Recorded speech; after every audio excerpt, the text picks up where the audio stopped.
Merit Medal. When people think about Nazi Germany's military decorations, their minds jump to the Iron Cross or the Knight's Cross. But the story actually begins much lower, at a medal most people overlook, the War Merit Medal. Introduced in August 1940, the War Merit Medal recognized contributions to the war effort without direct combat. Factory workers, railway engineers, clerks, dispatchers, air raid wardens, and logistics staff were the unseen hands that kept the system moving when the front demanded more men and more material. The scale was staggering. By 1945, more than 4 million War Merit Medals had been awarded. That number reveals a modern reality. War wasn't fought only in trenches. It was fought in workshops, rail yards, offices, and bombed cities, struggling to function under Allied air raids, under fire at home. Many recipients worked under conditions that felt like a second front. In industrial regions such as the Ruhr, production lines were rebuilt again and again after raids because a single missed shipment could delay tanks, ammunition, or fuel at the battlefield edge. In the hierarchy, the War Merit Medal sat at the bottom. It carried little prestige in combat circles, yet it formed the foundation of the entire award system. Without the people who earned it, trains stop, factories fall silent, aircraft remain grounded, and armies simply grind to a halt. The War Merit Medal is a reminder that World War II was won, or lost, not only by soldiers, but by millions of ordinary workers whose endurance became a weapon itself. War Merit Cross.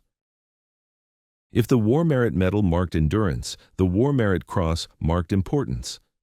Introduced in October 1939, the War Merit Cross was created to reward contributions that went beyond routine duty, actions that directly influenced Germany's ability to wage war, even if they did not qualify as battlefield heroism. This distinction mattered. In a system obsessed with hierarchy, the War Merit Cross clearly separated helpful from essential. Unlike the medal below it, the War Merit Cross was awarded to officers, specialists, industrial managers, engineers, and administrators whose decisions shaped outcomes. A factory director reorganizing production after air raids, a railway official restoring critical supply routes, or a logistics officer coordinating fuel deliveries under fire. All could earn this cross. By the end of the war, several million War Merit Crosses had been awarded, reflecting how deeply the Nazi war effort depended on organization, planning, and sustained output. As Allied bombing intensified from 1942 onward, these roles became increasingly dangerous. Many recipients worked in cities experiencing repeated mass raids, where staying at one's post meant risking death without ever holding a weapon. Crucially, the War Merit Cross came in versions with and without swords, quietly signaling whether the contribution occurred under enemy threat. That detail alone reveals how blurred the line had become between front line and home front. Positioned above the War Merit Medal but below the Iron Cross, the War Merit Cross acted as the backbone of the entire decoration system. It acknowledged a simple truth of modern warfare. Victory is not achieved by bravery alone, but by coordination, timing, and relentless pressure applied far beyond the battlefield. Wound Badge. If the War Merit Cross recognized what you did, the Wound Badge recognized what the war did to you. Introduced originally during World War I and reauthorized in 1939, the Wound Badge was awarded to soldiers injured or killed by enemy action. It required no act of heroism, no successful mission, no victory. All it required was blood. Millions qualified. From the opening campaigns in Poland and France to the frozen battles of the Eastern Front, German casualties mounted at a staggering pace. By 1945, over 15 million German soldiers had been wounded, many more than once. For countless veterans, the Wound Badge became their most personal decoration. Unlike other awards, this badge carried a brutal honesty. Shrapnel wounds, gunshots, burns, frostbite, even injuries from air raids all counted. On the Eastern Front alone, exposure and artillery caused casualties on a scale that overwhelmed medical services. Entire divisions were rotated out not because they were defeated, but because they were physically destroyed. The Wound Badge occupied a unique place in the hierarchy. It did not signify rank, skill, or success. It signified survival.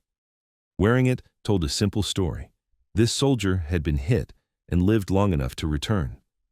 In a system obsessed with prestige, the Wound Badge cut through propaganda.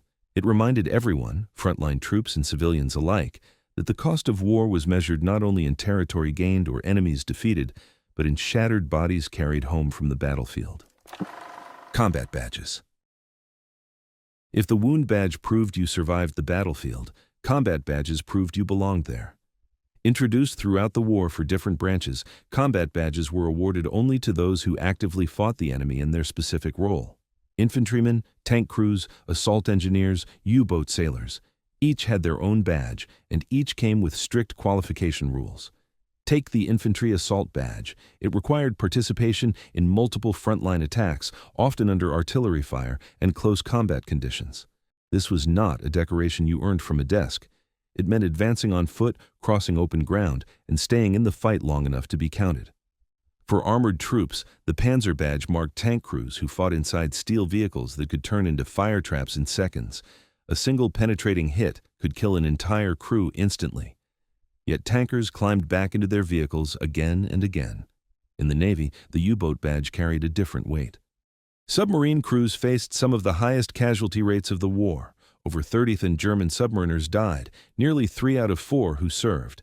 Earning that badge meant months trapped underwater, hunted relentlessly by Allied escorts.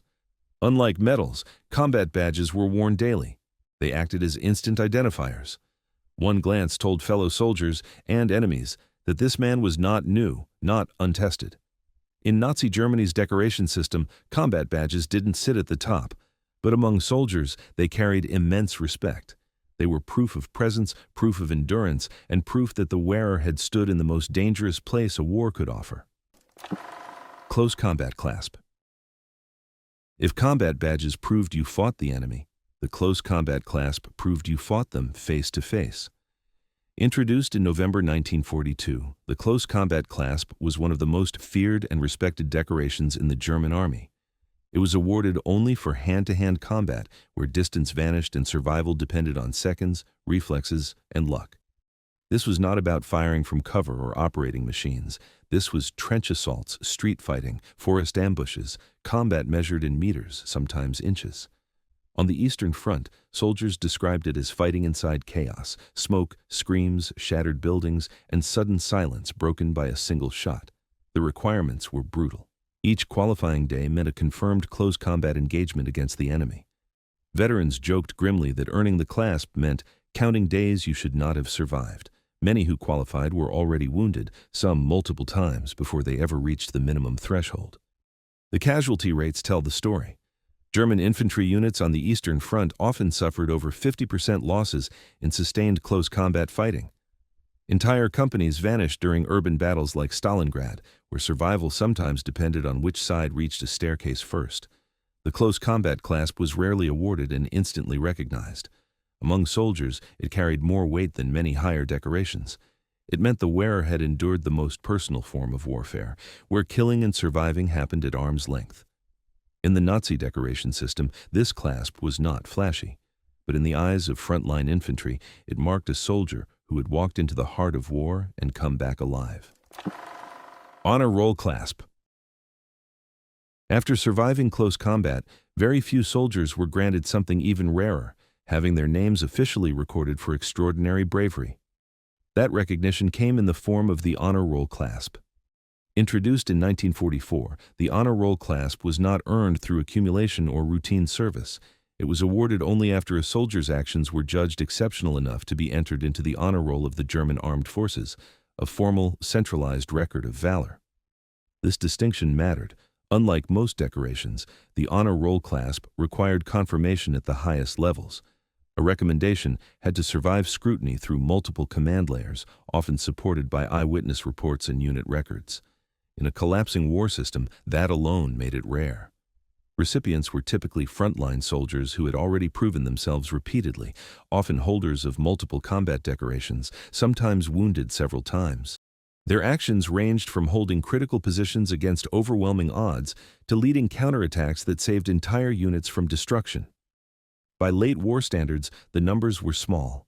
Only tens of thousands received the Honor Roll Clasp across all branches, Heer, Luftwaffe, and Kriegsmarine, making it far less common than Iron Cross awards at lower levels. In the hierarchy, the Honor Roll Clasp sat above combat badges in close combat recognition, but below the Great Crosses. Among soldiers, however, it carried a unique prestige. It meant your actions were not just brave, they were officially remembered. In a war defined by mass casualties and anonymity, the Honor Roll clasp stood for something different, a name written down and not forgotten. Iron Cross. Few military decorations in history carry the weight of the Iron Cross. Reintroduced in September 1939, the Iron Cross became the defining symbol of German military valor during World War II. Unlike many awards before it, this cross could be earned by any rank, from private to general, so long as the act met one condition: courage under enemy fire. That simplicity was its power. The Iron Cross didn't care who you were. It cared about what you did when the shooting started. From the opening Blitzkrieg campaigns to the collapsing fronts of 1945, Iron Crosses were awarded across every battlefield. Infantrymen storming positions, pilots surviving repeated combat missions, tank commanders holding ground against superior numbers, this cross followed the war wherever it went. By the end of the conflict, millions of Iron Crosses had been awarded at its basic levels. That scale reflected not generosity, but intensity. Germany fought a war defined by constant engagement, and the Iron Cross became the visible proof that a soldier had faced that reality and stood his ground. Yet the Iron Cross was more than a decoration. It was propaganda, tradition, and morale combined. Its design traced back to the Napoleonic Wars, linking modern soldiers to a long martial past. Wearing it signaled trust, experience, and credibility, especially among frontline troops. Positioned above merit-based awards but below elite distinctions, the Iron Cross was the gateway. For many soldiers, earning it marked the moment they were no longer just participants in the war, but recognized fighters within it. German Cross. For many soldiers, earning the Iron Cross was proof of courage, but earning it once was not enough for the German Cross. Introduced in September 1941, the German Cross was created to recognize repeated acts of bravery or sustained excellence in combat, actions too significant to ignore, yet not fitting the singular headline-making nature of the Knight's Cross. It filled a critical gap in the award system. This decoration was not about one dramatic moment, it was about consistency under fire. Infantry officers leading repeated assaults, tank commanders surviving engagement after engagement, pilots completing long strings of combat missions. These were the profiles most often associated with the German Cross. By the end of the war, around 38,000 German Crosses in gold had been awarded for combat-related achievements. That number alone highlights its exclusivity when compared to the millions of Iron Crosses. Each award represented a soldier who had proven himself again and again, often over months of frontline service. Visually, the German Cross was impossible to miss. Large, ornate, and worn on the right breast, it stood out even among decorated veterans. On a crowded battlefield or in a command briefing, it instantly marked someone whose combat record demanded attention. Among soldiers, however, it carried a clear message. This was not luck, not a single day of bravery. This was a pattern. The German Cross acknowledged a brutal reality of World War II. Survival alone was no longer enough. Recognition now demanded endurance, repetition, and the ability to keep fighting when most others had already fallen. Knight's Cross of the Iron Cross. If the German Cross proved consistency, the Knight's Cross of the Iron Cross demanded something more: exceptional impact. Introduced in September 1939, the Knight's Cross was awarded for acts so decisive that they altered the course of a battle, saved an entire unit, or demonstrated leadership under conditions most soldiers never survived. This was not about bravery alone, it was about results. Recipients were often already decorated veterans, infantry officers holding collapsing fronts, tank commanders destroying enemy formations against overwhelming odds, pilots achieving extraordinary victory counts. These were the stories that earned the Knight's Cross. Each award came with a name, a citation, and often national publicity. By the end of the war, just over 7,300 Knight's Crosses were awarded across all branches.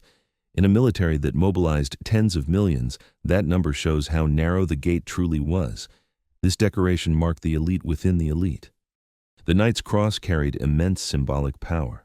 It was worn at the neck, instantly visible, impossible to ignore. Among soldiers, it commanded automatic respect. Among civilians, it created heroes, faces of victory in a war that increasingly lacked good news.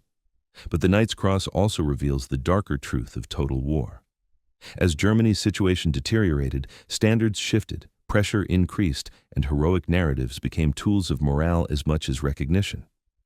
In the hierarchy, this cross stood near the summit. For those who received it, the Knight's Cross was more than medal. It was proof that in the chaos of war, their actions had mattered enough to be remembered. Knight's Cross of the War Merit Cross. At first glance, the Knight's Cross of the War Merit Cross looks almost identical to its famous counterpart, but what it represents is fundamentally different. This decoration was awarded at the same prestige level as the Knight's Cross of the Iron Cross, but not necessarily for fighting on the battlefield. Instead, it recognized actions whose impact on the war effort was strategic, organizational, or technical on a massive scale. Introduced during the war, this award acknowledged a hard truth. Modern war could be shaped just as decisively by decisions made far from the front line. Logistics planners who kept entire armies supplied, engineers who solved critical production problems under bombing, commanders who stabilized collapsing systems. These were the kinds of contributions this cross honored. The numbers were extremely small. Only a few hundred Knight's Crosses of the War Merit Cross were ever awarded.